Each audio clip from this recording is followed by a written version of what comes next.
দেড় ঘন্টা পরে এই মুহূর্তে দেখতে পাচ্ছেন কেন্দ্র পুলিশ থানারা একেবারে প্রোটেকশন নিয়ে আইএসএফ কর্মীদেরকে একেবারে জানেন কিছুক্ষণ আগে উত্তপ্ত পরিস্থিতি ছিল এই ফুলবাড়ি এলাকা, সেই ফুলবাড়ি এলাকা একেবারে বেঙ্গল পুলিশের উপরে ভরসা করছিল না, কান্নায় ভেঙে বলছিল, এই রাস্তা একেবারে অবরোধ করেছিল। এই মুহূর্তে কেন্দ্র পুলিশ থানা এসে জিজ্ঞাসা করার পরে বেঙ্গল পুলিশের উপরে কোনো আস্থা নেই সাধারণ মানুষ বা এই মুহূর্তে যারা আইএসএফের কর্মী নেতারা তাদের কিন্তু কোনো আস্থা নেই। কি বলবেন এই মুহূর্তে তোমার কেন্দ্র বাহিনী তারা প্রোটেকশন দিয়ে নিয়ে যাবে বলছে, কি বলবেন এতক্ষণ পরে দেড় ঘন্টা?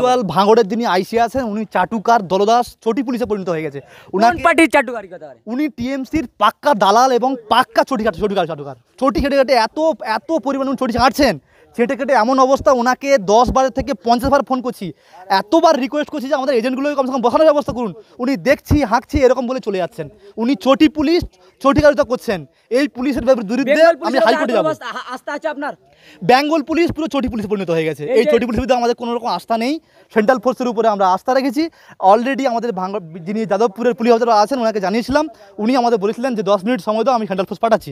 সেই মোতাবেক সেন্ট্রাল ফোর্স এসছেন, ওনাদেরকে নিয়ে আমরা এজেন্টকে বুথে বসাতে যাচ্ছি। এই মুহূর্তে মারাত্মক অভিযোগ আইএসএফের প্রার্থী যাদবপুরের প্রার্থী তারা কিন্তু মারাত্মক অভিযোগ করছেন। এই মুহূর্তে সেন্ট্রাল ফোর্স তারা একেবারে আইএসএফ যারা মেম্বার আছে যাদের মাথাটা ফাটিয়ে দিয়েছে তাদেরকে নিয়ে যাচ্ছে। এই মুহূর্তে দেখতে পাচ্ছে যে আসছে একের পর এক আসতে শুরু করেছে।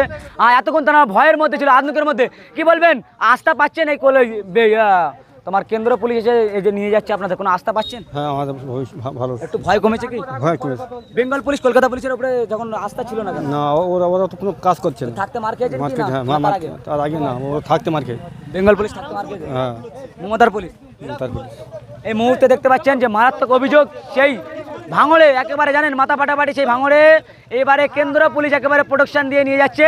কোন আদমি आप लोग को रुकेंगे हम देख लेंगे, इतना এমনই ডায়লগে তারা একেবারে প্রকাশ্যে হুমকি একেবারে সাধারণ মানুষ যারা একেবারে উত্তেজিত করছে। তৃণমূল কর্মীদের একেবারে তাড়া দিচ্ছে। এই মুহূর্তে দেখতে কলকাতা পুলিশ এই যে এই মুহূর্তে দেখতে পাচ্ছেন তৃণমূলের ডাব্বাডি নেতাকে একেবারে হুমকি কেন্দ্র পুলিশ। এই মুহূর্তে দেখতে পাচ্ছেন সেই ছবি তুলে দেওয়ার চেষ্টা করছি। একেবারে আইএসএফ কর্মীদের বেধড়ক মারধর করার জন্য মাথা ফাটিয়ে দিয়েছে। কি হয়েছে? এই মুহূর্তে দেখতে পাচ্ছেন সেই ভাঙর উত্তপ্ত পরিস্থিতি একেবারে দেখতে পাচ্ছেন। বেঙ্গল পুলিশের উপরে কোনো ভাষা ছিল না। এই মুহূর্তে ট্রেন নিয়ে যাচ্ছে তৃণমূল কর্মীদেরকে, সেই ছবি তুলে দেওয়ার চেষ্টা করছি। কিছু দেখা উত্তপ্ত একেবারে মাঠ ভেঙে পালাচ্ছে তৃণমূল কর্মীদের, সেই ছবি তুলে দেওয়ার চেষ্টা করছি। এই মুহূর্তে দেখতে পাচ্ছেন সেই ছবি একেবারে তৃণমূলের ডাপড়ে নেতা এই মুহূর্তে দেখতে পাচ্ছেন।